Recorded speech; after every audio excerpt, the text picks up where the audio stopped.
ಒಂದು ಸಿಂಹ ರಾಶಿಯವರ ಈ ಒಂದು 2025ರ ಫಲಾನುಫಲಗಳು ಯಾವ ರೀತಿ ಇರುತ್ತೆ ಅಂತ ಹೇಳ್ತೀರಾ? ಈ ಸಿಂಹ ರಾಶಿಗೆ ವಿಶೇಷವಾಗಿ ಇದೊಂದು ತುಂಬ ಚಾಲೆಂಜಿಂಗ್ ಪೀರಿಯಡು. ಇವರಿಗೆ ಹೆಂಗಿರುತ್ತೆ ಅಂದರೆ ಬೇಡದೇ ಉಪದ್ರವಗಳು ಮೈ ಮೇಲೆ ಬಿದ್ದು ಹಿಂಸೆ ಮಾಡುವಂಥ ಸಮಯ ಇದು. ಇವರು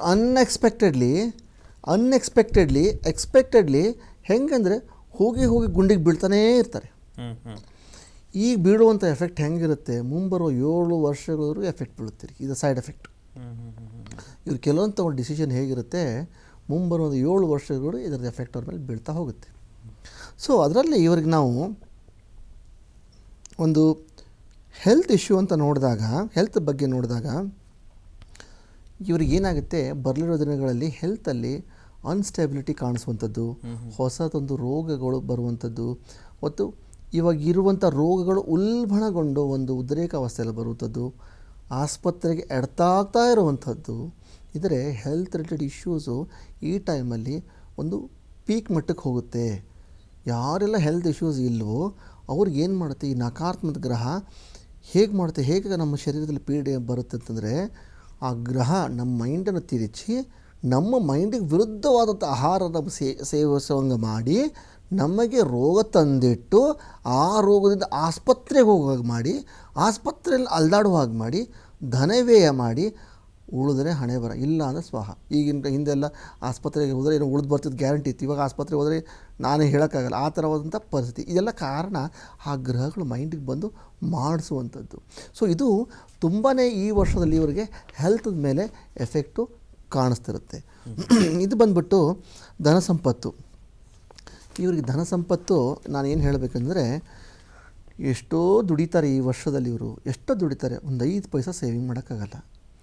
ದುಂದು ವೆಚ್ಚಕ್ಕೆ ಆ ಕೆಟ್ಟ ಗ್ರಹ ಪ್ರೇರೇಪಣೆ ಮಾಡಿಸುತ್ತೆ. ಇವಾಗ ಕಟ್ಟಾದಾಗ, ಯಾವಾಗ ನಕಾರಾತ್ಮಕ ಶಕ್ತಿ ಅವರಿಗೆ ಆವರಿಸಿದಾಗ ಸತ್ಯ ಅಸತ್ಯಕ್ಕೆ ತಿಳಿಲ್ಲ. ಯಾವುದು ಹೊಲಿಸಂತಿರುತ್ತೋ ಅದೇ ಅವ್ರಿಗೆ ತಾಜ್ ಮಹಲ್ ಆಗಿಬಿಡುತ್ತೆ. ಅಂದರೆ ಅದೇ ಒಂದು ಸ್ವರ್ಗ ಆಗಿಬಿಡುತ್ತೆ. ಯಾವುದು ಸ್ವರ್ಗ ಅಂತಿರುತ್ತೋ ಅದು ಅವರಿಗೆ ಹೊಲಿಸ್ತಾರೆ ಕಾಣಿಸ್ಬಿಡುತ್ತೆ. ಅಂದರೆ ರಿವರ್ಸು. ಅಂದರೆ ಆ ಗ್ರಹಗಳು ಆ ಥರ ಮಾಡಿಸ್ಬಿಡ್ತವೆ. ಏನಂತಾರಲ್ಲ, ಬೀದಿಗೆ ಹೋಗೋ ಮಾರಿನ ತಂದುಬಿಟ್ಟು ಮೈ ಮೇಲೆ ಎಳ್ಕೊತಾರಂತಾರಲ್ಲ, ಹಾಗೆ ಎಲ್ಲಿ ಹೊಲಸಿರುತ್ತೋ ಅಲ್ಲಿ ಇವ್ರ ಆಕರ್ಷಣೆ ಜಾಸ್ತಿ ಇರುತ್ತೆ. ಅಂಥಲ್ಲಿ ಹೋಗಿ ಬೀಳ್ತಾರೆ ಗುಂಡಿಗೆ. ಆ ಗುಂಡಿಯಿಂದ ಬಿದ್ದಾಗ ಆ ನಳ್ತಾ ಇರೋದು ಸಮಸ್ಯೆ. ಇವರಾಗೆ ಸ್ವಂತ ಆ ಚಾಲೆಂಜಿಂಗನ್ನು ಇನ್ವೈಟ್ ಮಾಡ್ಕೊಳ್ತಾರೆ. ಇವ್ರು ಮಾಡ್ಕೊಳ್ಳಲ್ಲ. ಆ ಗ್ರಹಗಳನ್ನೋದು ಯಾವುದೋ ಒಂದು ರೂಪದಲ್ಲಿ ಇವ್ರ ಮೈ ಮೇಲೆ ಬಂದು ಪ್ರವೇಶ ಮಾಡಿಕೊಂಡು ಇವರಿಗೆ ಆ ಕಷ್ಟನ ಮಾಡಿಸುತ್ತೆ. ಅದು ಸಂಬಂಧ, ಆ ಒಂದು ವೆಲ್ತ್ ರಿಲೇಟೆಡ್ ಸಂಬಂಧಗಳು, ದುಡ್ಡು ಕಾಸು ಅಲ್ದಾಡೋದು, ದುಡ್ಡು ಕಾಸು ಗಿರಿವಿ ಇಡುವಂಥದ್ದು, ದುಡ್ಡು ಕಾಸುಗಳನ್ನು ಹುಡುಕ್ತಾ ಇರುವಂಥದ್ದು, ಒಂದು ಒಡವೆಗಳನ್ನ ಮಾರಾಟ ಮಾಡೋದು, ಇವೆಲ್ಲ ಇವರಿಗೆ ಎದ್ದು ಕಾಣಿಸುತ್ತೆ. ಇದು ಬಂದ್ಬಿಟ್ಟು ವೆಲ್ತ್ಗಾದರೆ. ಜಾಬ್ ಬಂದ್ಬಿಟ್ಟು ನಾನು ಒಂದು ಸ್ಟ್ರಿಕ್ಟಾಗಿ ರಾಶಿಯವ್ರಿಗೆ ಹೇಳೋದಂದರೆ, ನಿಮ್ಮ ಕೈಯಲ್ಲಿ ಏನಾದರೂ ಒಂದು ಜಾಬ್ ಇದೆ ಅಂದರೆ ಸುಮ್ಮನೆ ಮುಚ್ಕೊಂಡು ನೆಟ್ಟಿಗೆ ಆ ಜಾಬನ್ನು ಮಾಡಿಕೊಂಡು ₹1 ಬರಲಿ ₹10 ಬರಲಿ ಆ ಜಾಬ್ ಮಾಡ್ಕೊಂಡು ಹೋಗೋದ್ರಿಂದನೇ ನಿಮಗೆ ಒಳಿತಾಗುತ್ತೆ. ಯಾಕೆಂದರೆ ಟೈಮ್ ಸರಿಯಾಗಿದ್ದಾಗ ಮಾತ್ರ ನಾವು ಸ್ಟೆಪ್ ಔಟ್ ಆಗಿ ಜಾಬ್ ಹುಡುಕಬೇಕು. ಟೈಮ್ ಸರಿಯಾಗಿದ್ದಾಗ ಇತ್ಲಾಗಿದ್ದರೂ ಜಾಬ್ ನಾವು ಹೊರಗಡೆ ಹೋಗ್ತಾ ಇದ್ದೀವಿ ನೋಡ್ತಾ ಇದ್ದೀವಿ ಅಂದಾಗ ಗೊತ್ತಾದಾಗ ಇದು ಜಾಬು ಕೂಡ ನಮ್ಮ ಬಾಸು ಯಾರೇ ಇದ್ದರೂ ಅವರು ಇಟ್ಕೊಳ್ಳಲ್ಲ. ಅವ್ರು ಏನು ಮಾಡಿಬಿಡ್ತಾರೆ, ಅವ್ರಿಗೂ ಮನಸ್ಸಲ್ಲಿ ನಕಾರಾತ್ಮಕ ಬಿಡ್ಬಿಡುತ್ತೆ. ಆ ನಕಾರಾತ್ಮಕ ಮೂಡಿಸುವಂಥ ವರ್ಷ ಇವರು ಇದಾಗಿರುತ್ತೆ. ಯಾವುದೇ ಥರ ಜಾಬಸ್ಸಲ್ಲಿ ಸೇವಿಂಗ್ಸ್ ಆಗಲಿ ಸಿಗಲ್ಲ. IT BT ಅಲ್ಲಿ ಇರುವಂಥ ಜನಗಳಿಗೆ ನಾನು ಸ್ಟ್ರಿಕ್ಟಾಗಿ ರಾಶಿಯವ್ರಿಗೆ ಹೇಳೋದೇನೆಂದರೆ, ಯಾವುದೇ ಕಾರಣಕ್ಕೂ ನಿಮ್ಮ ಬಾಸ್ ಒಟ್ಟಿಗಾಗಲಿ ಮ್ಯಾನೇಜ್ಮೆಂಟ್ ಆಗಲಿ ತಕರಾರು ಮಾಡ್ಕೊಳ್ಳೋದೇ ನೆಟ್ಟಿಗೆ ನಿಮ್ಮ ಕೆಲಸ ಮಾಡ್ಕೊಂಡು ಈ ವರ್ಷನ ನಂದಲ್ಲ ಅಂತ ಅಂದ್ಕೊಂಡು ಸುಮ್ಮನೆ ಭಯ ಮುಚ್ಕೊಂಡು ಕೆಲಸ ಮಾಡಿದರೆ ಮುಂದೆ ಬರೋ ದಿನಗಳಲ್ಲಿ ನಿಮಗೆ ಆಟೋಮೆಟಿಕ್ಕಾಗಿ ಏಳಿಗೆ ಆಗ್ತಾ ಹೋಗುತ್ತೆ. ಇವಾಗ ಏನಾದರೂ ರಾಂಗ್ ಸ್ಟೆಪ್ ತೊಗೊಂಡಿದ್ದೇ ಆದರೆ ಮುಂಬರೋ ದಿನಗಳಲ್ಲಿ ತುಂಬ ನಿಮಗೆ ಎಫೆಕ್ಟ್ ಇದೆ ಇದರಿಂದ. ಸೊ ಹಾಗೆ ಈಗ ಬಂದ್ಬಿಟ್ಟು ಗೌರ್ಮೆಂಟ್ ಜಾಬಲ್ಲಿರುವಂಥವರು ಅವರು ತಾವು ಮಾಡುವಂಥ ಉದ್ಯೋಗದಲ್ಲಿ, ಎಸ್ಪೆಷಲಿ ಡಾಕ್ಯುಮೆಂಟೇಷನ್ ಉದ್ಯೋಗದಲ್ಲಿ ತುಂಬ ಕೇರ್ಫುಲ್ಲಾಗಿರಬೇಕು. ಯಾವುದೇ ಹಣದ ಲೇವಾದೇವಿ ವಿಷಯ ಕೇರ್ಫುಲ್ಲಾಗಿರಬೇಕು. ಯಾಕೆಂದರೆ ಈ ರಾಶಿ ಮೇಲೆ ಸ್ಕ್ಯಾಮ್ಸು ತುಂಬಾ ಎದ್ದು ಕಾಣಿಸ್ತಾ ಇದೆ. ಯಾಕೆಂದರೆ ಸಿಂಹರಾಶಿ ಅದು ರಾಜಕೀಯಕ್ಕೂ ಸಂಬಂಧಪಡುತ್ತೆ, ಗೌರ್ಮೆಂಟಕ್ಕೂ ಸಂಬಂಧಪಡುತ್ತೆ. ಸ್ಕ್ಯಾಮ್ಸ್ ಅನ್ನೋದು ಎದ್ದು ಕಾಣಿಸ್ತಾ ಇರುತ್ತೆ ಈ ಒಂದು ಜಾತಕಕ್ಕೆ. ಅದಕ್ಕಿಂತ ಗೌರ್ಮೆಂಟ್ ಸಂಬಂಧಪಟ್ಟವ್ರಂಥವ್ರು ಸ್ವಲ್ಪ ಹುಷಾರಾಗಿರಬೇಕು. ಇನ್ನು ಬಂದ್ಬಿಟ್ಟು ಸಂಬಂಧಗಳು. ಈ ಸಂಬಂಧಗಳಲ್ಲಿ ಏನಾಗುತ್ತೆ, ಇವರಿಗೆ ವಿಶೇಷವಾಗಿ ಸಂತಾನಗಳಿಂದನೇ ಸಮಸ್ಯೆಗಳು ಶುರುವಾಗುವಂಥದ್ದು ಟೈಮ್ ಇದೆ.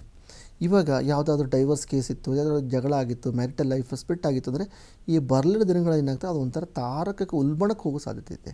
ಅದಕ್ಕೆ ಯಾರು ಸಿಂಹರಾಶಿ ಇರ್ತೀರೋ ನಿಮ್ಮ ಪಾರ್ಟ್ನರ್ ನಿಮ್ಗೆ ಏನಾದರೂ ಅಂದ್ರೂ ಕೂಡ ಸುಮ್ಮನಾಗಿರಬೇಕು. ನೀವು ಎಷ್ಟು ಮೌನವಾಗಿರ್ತೀರೋ ಅಷ್ಟು ನಿಮ್ಮ ಫ್ಯೂಚರ್ ಲೈಫ್ ಚೆನ್ನಾಗಿರುತ್ತೆ. ನೀವು ಎಷ್ಟು ಉದ್ರೇಕ ಹೋಗ್ತಿರೋ ಪರ್ಸ್ನಲ್ ಲೈಫು ಪ್ರೊಫೆಷ್ನಲ್ ಲೈಫು ಅಷ್ಟೇ ಸ್ವಾಹ. ನೀವು ಎಷ್ಟು ಮೌನ ಇರ್ತೀರೋ ಅಷ್ಟು ನಿಮಗೆ ಸಕ್ಸಸ್ಸು. ಅಂದರೆ ತಾಳ್ಮೆ. ಯಾವುದೋ ಹೊಸದೇನು ಮಾಡೋಕ್ಕೆ ಹೋಗಬಾರ್ದು, ಹೊಸದಂತ ಹೋಗಿ ಕೈ ಸುಟ್ಕೊಳ್ಬಾರ್ದು, ಇದನ್ನೇ ಉಳಿಸ್ಕೊಂಡು ಹೋಗುವಂಥದ್ದಿರಬೇಕು. ಇದು ಬಂದ್ಬಿಟ್ಟು ಇವ್ರ ರಿಲೇಷನ್ಶಿಪ್. ಇನ್ನು ಬಂದ್ಬಿಟ್ಟು ವಿದ್ಯಾರ್ಥಿಗಳ ಎಜುಕೇಷನ್ ಹೇಗಿರುತ್ತೆ ಅಂತಂದರೆ ಇವ್ರಿಗೆ ಏನಾಗುತ್ತೆ ಅಂದರೆ ಮೆಂಟಲ್ ಡಿಸ್ಟರ್ಬೆನ್ಸೇ ಜಾಸ್ತಿ ಆಗಿಬಿಡುತ್ತೆ. ಮೆಂಟಲ್ ಡಿಸ್ಟರ್ಬೆನ್ಸ್ ಜಾಸ್ತಿಯಾಗಿ ಇವರಿಗೆ ವಿದ್ಯಾಭ್ಯಾಸದಲ್ಲಿ ಏನಾಗುತ್ತೆ ತಕ್ಕ ಮಟ್ಟಿಗೆ ಒಂದು ಯಶಸ್ಸು ಸಿಗದೇನೆ ಒಂದು ಹಿನ್ನಡೆ ಆಗೋ ಸಾಧ್ಯತೆಗಳು ಇರ್ತವೆ. ಕಾರಣ ಇವರಿಗೆ ಮೆಂಟಲ್ ಒಂದು ಸ್ಟ್ರೆಸ್ಸು, ಮೆಂಟಲ್ ಡಿಸ್ಟರ್ಬೆನ್ಸು ಕಾರಣ ಇದೆಲ್ಲ factor. Family issues, marital related issues, ಸಂತಾನ ರಿಲೇಟೆಡ್ ಇಶ್ಯೂಸು, ಇವೆಲ್ಲ ಇಶ್ಯೂಸ್ ಏನು ಮಾಡ್ತದೆ ಯಾವುದೇ ರೀತಿಯ ಫ್ಯಾಮಿಲಿ ಡಿಸ್ಟರ್ಬೆನ್ಸಿಂದ ಇವು ವಿದ್ಯಾರ್ಥಿಗಳಿಗೆ ಎಫೆಕ್ಟ್ ಆಗುತ್ತೆ. ಉದ್ದೇಶಕ್ಕೆ ಏನು ಹೋಗ್ತೀನಿ ಅಂತ ಪಡೋಂಥವ್ರಿಗೆ ಇದು ಒಳ್ಳೆಯ ಸಮಯ ಅಲ್ಲ. ಮತ್ತು ಇದು ನಾನು ಇದನ್ನೇ ಇವಾಗೆಲ್ಲ ಪ್ರಿಡಿಕ್ಷನ್ಸ್ ಎಲ್ಲ ಹೇಳ್ತಾ ಇರೋದು ಜನರಲೈಸ್ಡ್ ಇರುತ್ತೆ. ಅದನ್ನು ಒಂದು ಜನರಲ್ ಪ್ರಿಡಿಕ್ಷನ್ಸ್ ಅಂತ ಹೇಳುತ್ತೆ, ಯಾರಿಗೂ ನಿಖರವಾಗಿ ಅಂತ ಇರೋದಿಲ್ಲ.